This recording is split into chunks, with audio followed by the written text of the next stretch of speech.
আর কি আবার একটি নতুন ভিডিও নিয়ে তোমাদের সামনে এসেছি।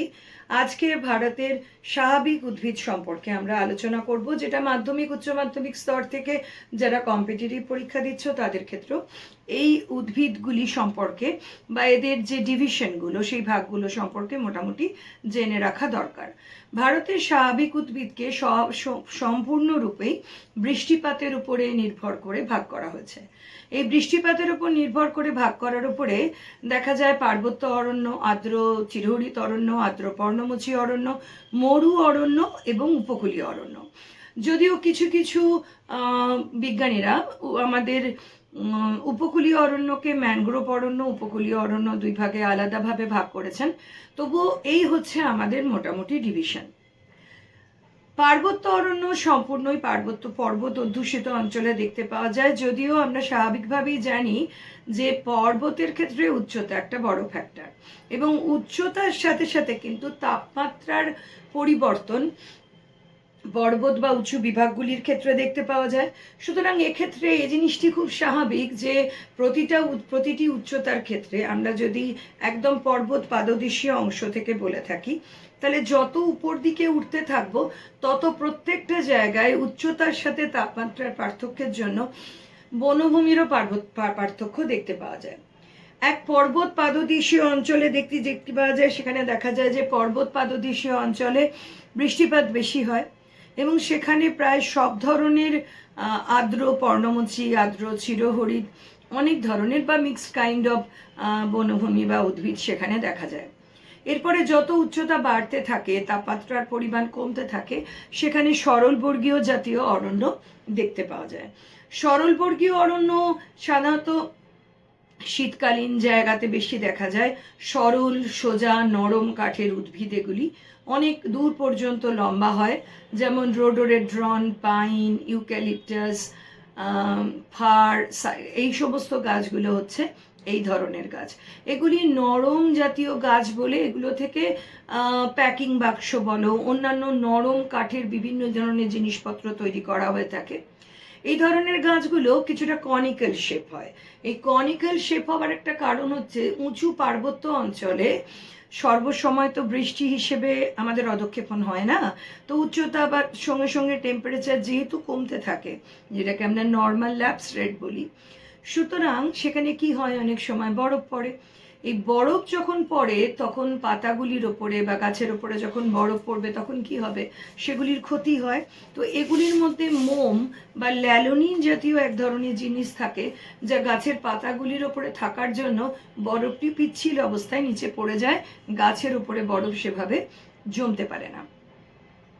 আরও উপর দিকে যদি যাওয়া যায় তাহলে দেখতে পাওয়া যাবে যে উচ্চতার সাথে সেই সমস্ত জায়গায় একদম যে জায়গাটাকে আমরা হিমরেখা বলি, তার আগে পর্যন্ত ছোট ছোট ঘাস, গুল্ম জাতীয় কিছু ধরনের উদ্ভিদ দেখা যায়, যেটা প্রথম ডিসকভার করা হয়েছিল আল্পস পার্বত্য অঞ্চলে। সুতরাং এটাকে আল্পীয় বনভূমি বলা হয়।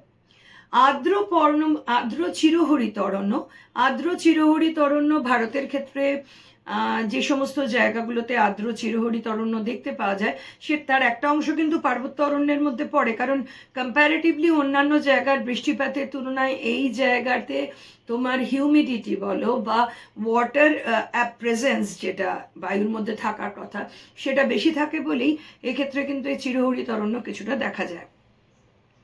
ভারতের ক্ষেত্রে আমাদের ভারতের পশ্চিম উপকূলীয় অংশ, যে জায়গায় প্রথম মৌসুমি বায়ু এসে ধাক্কা খায়, দক্ষিণ পশ্চিম অঞ্চলটা, যে জায়গায় কঙ্কন, মালাবার উপকূল জাতীয় অংশটা, এই জায়গাটাতে প্রায় 300 থেকে 400 সেন্টিমিটার বৃষ্টিপাত হয়।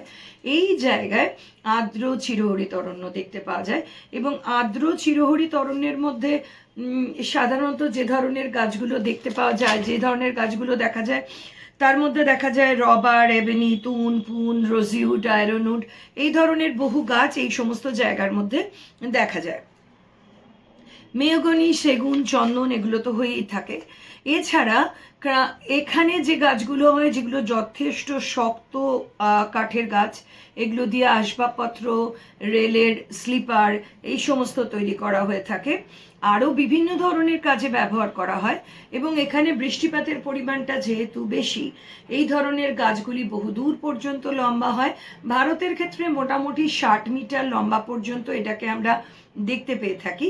তবে অ্যামাজন অববাহিকাতে যেখানে গভীর গহন জঙ্গল নিরক্ষীয় অরণ্য, সেখানে কিন্তু এটি প্রায় 70 থেকে 80 মিটার পর্যন্ত লম্বা হয়ে থাকে।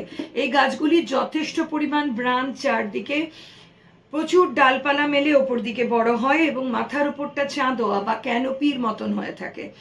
বলা যেতে পারে চিরগোধূলি অঞ্চল, কারণ এই অঞ্চলের মাথার উপরটা ক্যানোপি হওয়ার জন্য ডালপালা দিয়ে মাথার উপরটা সম্পূর্ণ আচ্ছাদিত হয়ে যায়, যার জন্য সূর্যের আলো প্রপারলি এই জায়গার মাটি পর্যন্ত পৌঁছতে পারে না। তো এছাড়া হচ্ছে আর্দ্র পর্ণমোচী অরণ্য। আর এই বিষয়ে একটা কথা তোমাদেরকে বলে দেওয়া উচিত যে আর্দ্র চিরহরিত অরণ্য যে সমস্ত জায়গায় দেখা যায়, সেখানে লেয়ার্ড অফ ট্রিজ দেখা যায়। অর্থাৎ এখানে 5 স্তরীয় বনভূমিও অনেক সময় দেখা যায়, গুল্ম জাতীয়, যেগুলো তোমার 5 থেকে 10 মিটার হাইট, বা একদম যেগুলো ছোট ছোট 10 থেকে 15 বা 25, 25 থেকে 40, 40 থেকে 60, এরকম ধরনের বিভিন্ন স্তরবিন্যাসের মাধ্যমে বিভিন্ন ধরনের বনভূমি দেখা যায়। তোমাদের মধ্যে যারা অনেক জায়গার ক্রান্তীয়, আমাদের দেশের ক্রান্তীয় অঞ্চলের বিভিন্ন বনভূমি এলাকায় গেছো বা ফরেস্টে ঘুরতে গিয়েছো, সেখানে অনেক সময় তোমরা এই ধরনের ক্যানোপি জিনিসটা দেখতে পাবে, যেখানে কিন্তু এই যে চিরকোধূলি অঞ্চল বলা হয়, যে সূর্যের আলো সম্পূর্ণভাবে সর্বসময় ঢোকে না, এবং সেই কারণবশতই কিন্তু বাইরের টেম্পারেচার এবং বনভূমির ভেতরকার টেম্পারেচারের মধ্যে একটা বেশ পার্থক্য তৈরি হয়। কিন্তু শীতকালে গেলে টেম্পারেচার তো বেশ ভালোভাবেই বোঝা যায় যে বাইরে কীরকম গরম বা ঠান্ডা এবং ভেতর দিকে কতটা বেশি ঠান্ডা। এবং সেটা এখনকার যে ব্যাটারি চালিত যে সমস্ত গাড়িগুলি বনভূমির মধ্যে নিয়ে যাওয়ার জন্য ব্যবহার করা হয়, যারা রিজার্ভ ফরেস্ট বা প্রোটেক্টেড ফরেস্টের এই সমস্ত জায়গায় তো অনেক সময় ফরেস্ট সাফারির জন্য যাওয়া হয়, তো সেই সমস্ত জায়গায় টেম্পারেচারটা ক্যালকুলেট হয় এবং এটা কিন্তু দেখা যায় ব্যাটারি চালিত এই সমস্ত গাড়িগুলিতে। তো এইগুলি তোমাদের ইনফরমেশনের জন্য বললাম, যে যাতে তোমরা যে জিনিসটি পড়ছো সেই জিনিসটি বাস্তবে হচ্ছে কিনা সেটা সম্পর্কে জানতে পারবে। আর্দ্র পর্ণমোচী অরণ্য যে জায়গাগুলো ভারতে দেখতে পাওয়া যায়, সেই জায়গাগুলোর মধ্যে বেশিরভাগ অংশ বলতে গেলে আমাদের গুজরাটের পূর্ব অংশ, উত্তরপ্রদেশের কিছুটা অংশ, বিহারের কিছুটা অংশ, মধ্যপ্রদেশের প্রায় বেশিরভাগ অংশ, তেলেঙ্গানা, অন্ধ্রপ্রদেশের কিছুটা অংশ, এই সমস্ত জায়গাগুলোতে আমরা আর্দ্র পর্ণমোচী অরণ্য দেখতে পাই, যেখানে 200 থেকে 100 সেন্টিমিটার বার্ষিক বৃষ্টিপাতের গড় দেখতে পাওয়া যায়। এবং এইখানে যে ধরনের গাছগুলো হয়, সেখানে সেগুন, আম, জাম, কাঁঠাল, এই সমস্ত অশ্বত্থ এগুলো রয়েছে। আর্দ্র পর্ণমোচী অরণ্য ছাড়া শুষ্ক পর্ণমোচী অরণ্য হয়। শুষ্ক পর্ণমোচী অরণ্যের বৃষ্টির রেঞ্জটা একটুখানি কমে যায়, সেটা মোটামুটি 70 থেকে 100 বা 100 সেন্টিমিটার বা 120 সেন্টিমিটার, 150 এরকম থেকে থাকে। ভ্যারি ডেফিনেটলি করে। আমরা ভারত মৌসুমী জলবায়ুর দেশ হওয়ার জন্য ভারতের সর্বত্রই মৌসুমী জলবায়ুর প্রভাবে যে সর্বত্রই সমানভাবে বৃষ্টিপাত হয় তা তো নয়। তো আমরা যখন মৌসুমী জলবায়ু নিয়ে আলোচনা করব, তখন বৃষ্টিপাত কোথায় কীরকম হয় এবং কি কারণবশত কোথায় কতটা বাড়ছে বা কমছে সে সম্পর্কেও আমরা বলে দেব। পর্ণমোচী অরণ্য বা যেটাকে আমরা ডেসিডুয়াস ফরেস্ট বলি, এর আগে যেটা আমরা পড়লাম সেটাকে আমরা বলে থাকি চিরহরিত অরণ্য, যেটা সেটাকে বলে এভারগ্রিন ফরেস্ট। আর এর আগে যেটা পড়লাম সেটাকে আমরা বলি হচ্ছে, এটা ড্রাই ডেসিডুয়াস ফরেস্ট, ওটা ওয়েট ডেসিডুয়াস ফরেস্ট, যেটা 100 থেকে 200 সেন্টিমিটারের রেঞ্জ। আর 100 থেকে 150, 120 সেন্টিমিটার বা 80 বা 70 সেন্টিমিটারের রেঞ্জে যেটা দেখতে পাওয়া যায়, সেখানে দেখতে পাওয়া যায় ড্রাই ডেসিডুয়াস ফরেস্ট। ওড়িশাও আছে এর মধ্যে, আন্দামান নিকোবর দ্বীপপুঞ্জও রয়েছে। এখানে যে ধরনের জিনিসগুলো দেখতে পাওয়া যায়, সাবাই গাছ, বাঁশ, আমজাম গাছ হয় না তা নয়, পশ্চিমবঙ্গও তার মধ্যে রয়েছে। তবে এখানে তুঁত গাছ পাওয়া যায় প্রচুর মানে। আর তুঁত গাছে রেশম গুটি চাষ হয়। তোমরা তো সবাই জানো যে রেশম গুটি কিসের জন্য ব্যবহার হয়, এটা কিন্তু একটা বস্ত্র শিল্পের প্রধান উপাদান। মরু উদ্ভিদ যে জায়গাগুলোতে দেখতে পাওয়া যায় সেগুলো একদম কাঁটা ঝোপ বা গুল্ম জাতীয় গাছের পরের অংশ বলা যেতে পারে। অর্থাৎ কাঁটা ঝোপ গুল্ম জাতীয় গাছগুলোর জায়গায় কিছু পরিমাণ হলেও কিন্তু জল থাকে।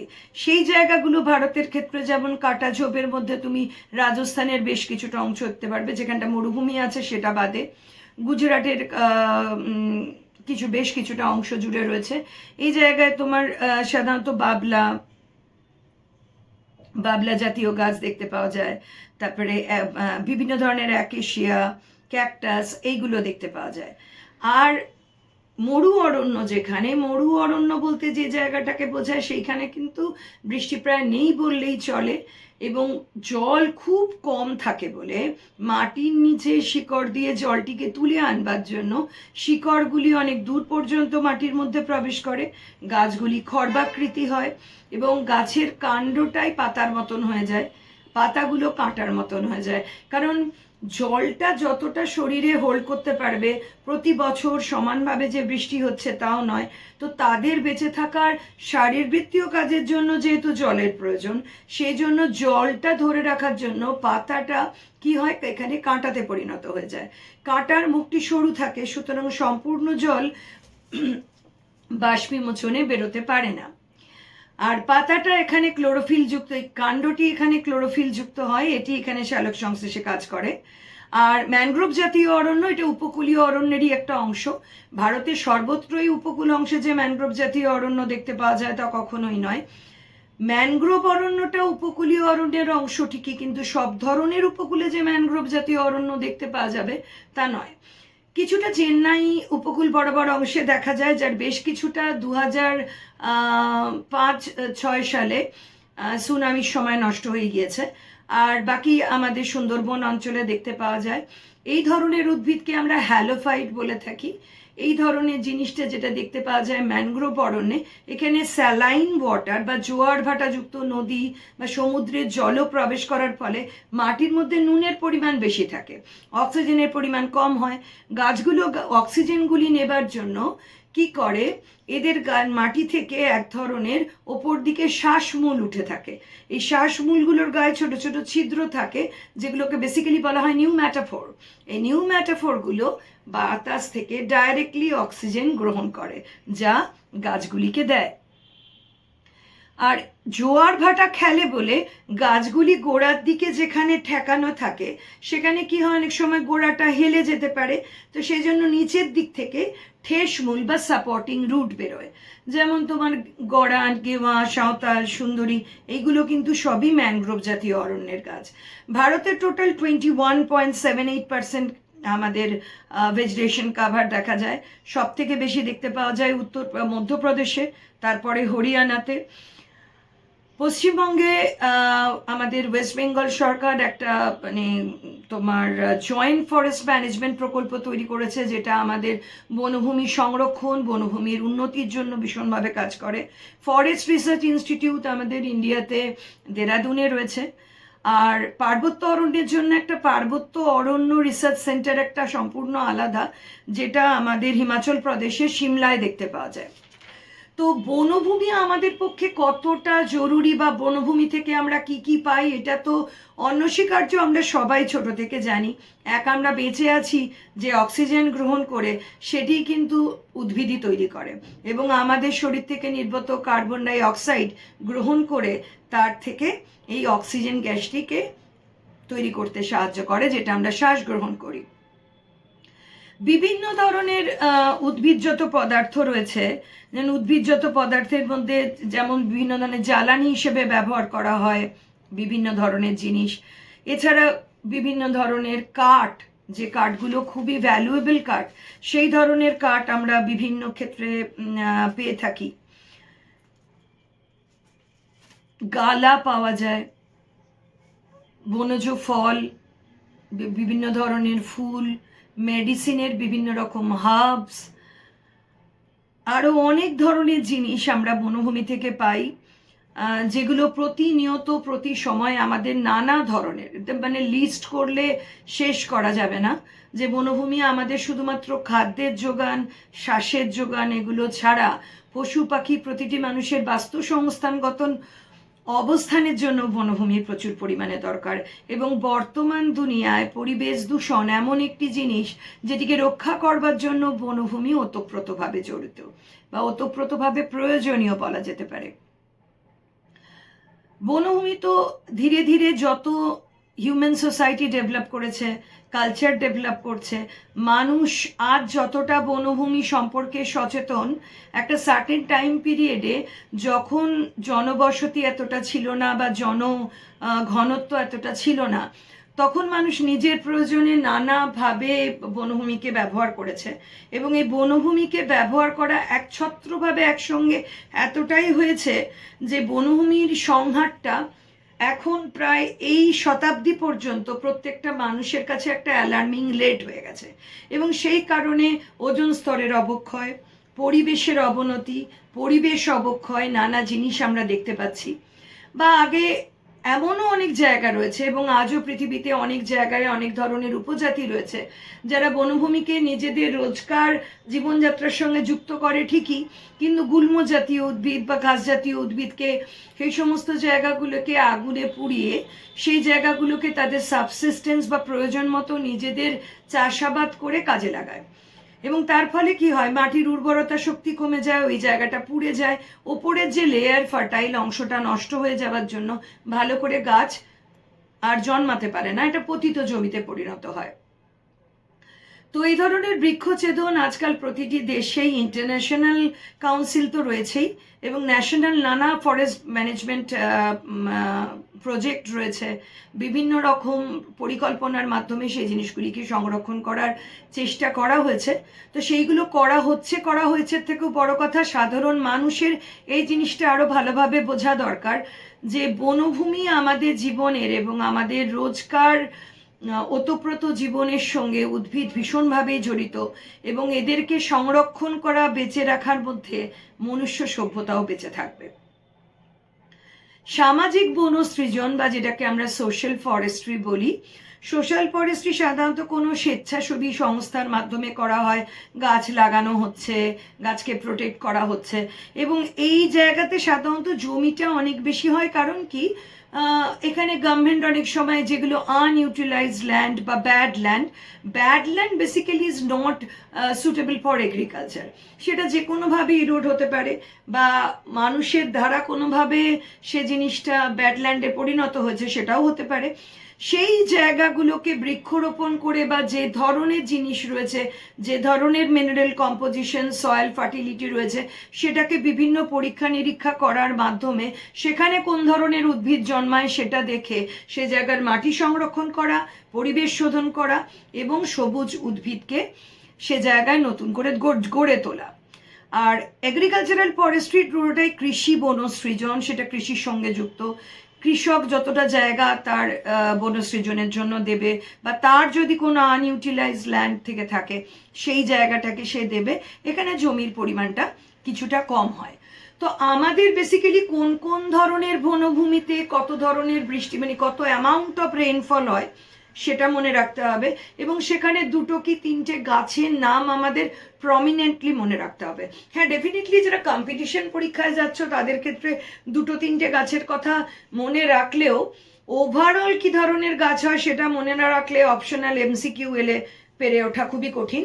তো সেইগুলো তো মনে রাখতে হবেই, এবং কোথায় আমাদের পার্বত্য অরণ্য রিসার্চ সেন্টার রয়েছে, কোথায় ইন্ডিয়ান ফরেস্ট রিসার্চ সেন্টার রয়েছে, ওয়েস্ট বেঙ্গলে আমাদের জয়েন্ট ফরেস্ট ম্যানেজমেন্ট প্রকল্পটি কোথায়, কী রকম কী কাজ করছে, এই রকম বিভিন্ন জিনিস, বা ওয়েস্ট বেঙ্গলের ফরেস্ট কাভার কতটা, বন মহোৎসব কোন দিনে পালন করা হয়, এই সব কিছু জিনিসপত্রগুলোই কিন্তু আমাদেরকে মনে রাখতে হবে। আমি ওভারঅল তোমাদেরকে ছোট্ট করে সহজে মনে রাখার একটা ভিউ দিলাম। যদি আমার ভিডিওটি ভালো লাগে তাহলে ডেফিনেটলি তোমরা বেল আইকনটি প্রেস করো, সাবস্ক্রাইব করো। আর যদি তোমাদের এই বিষয় সম্পর্কিত কোনো রকম কোশ্চেন থাকে বা আরও ডিটেলে বললে সুবিধা হয়, বা কারো কোনো কিছু জানতে সুবিধা হয়, তাহলে নিশ্চয়ই তোমরা কমেন্ট করো। হোয়াটসঅ্যাপ নাম্বার তো দেওয়া থাকে, নির্দ্বিধায় তোমরা হোয়াটসঅ্যাপ করতে পারো, আমি নিশ্চয়ই উত্তর দেব। আগামী ভিডিও পাওয়ার জন্য তোমরা যারা ভিডিও আমার দেখছো তারা যদি বেল আইকনটি প্রেস করে দাও আর লাইক আর শেয়ার দাও, তাহলে ডেফিনেটলি তোমাদের বন্ধু বান্ধবরা এই ধরনের দরকারি ভিডিও পেতে তাদের পক্ষেও অনেক সুবিধা হবে। আজকের জন্য এইটুকু।